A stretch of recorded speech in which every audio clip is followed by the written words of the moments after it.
Абай Құнанбайұлы 5-ші қара сөз. Көкірек толған қайғы кісінің өзіне де билетпейді. Бойды шымырлатып, буынды құртып, я көзден жас болып ағады, я тілден сөз болып ағады.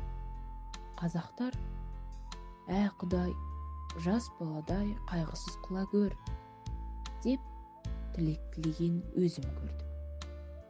Онысы жас баладан гөрі өзі есті кісі болып, ескермес нәрсені жоқсып, қайғылық кісі болғансы ғана.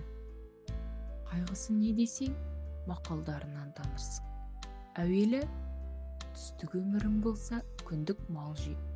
Өзіңде жоқ болса, әкең де жат. Мал адамның бауыр еті. Малдының беті жарық, малсыздың беті шарық. Ер азығы мен бөрі азығы жолда. Ердің малы елде, еріккенде қолда. Берген перде ұзар. Алаған қолым береген, мал тапқан ердің жазығы жоқ.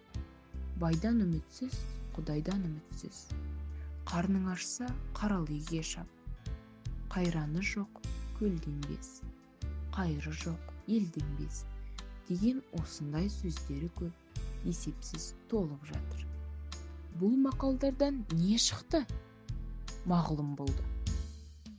Қазақ тыныштық үшін, ғылым үшін, білім үшін, әділет үшін қам жемейді екен, мал үшін қам жейді екен.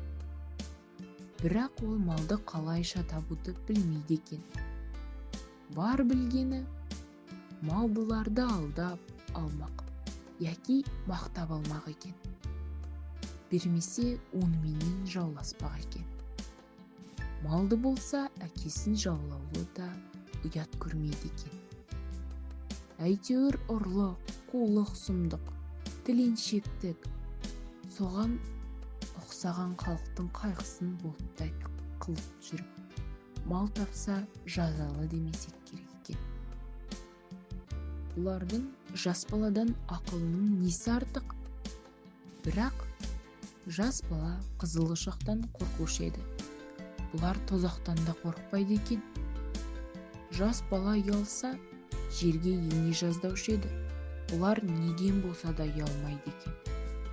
Сорыма артылғаны, қолымыздағыны үлестіріп талатпасақ, біз де өзімдей болмасақ безеді екен. Іздеген еліміз сол ма?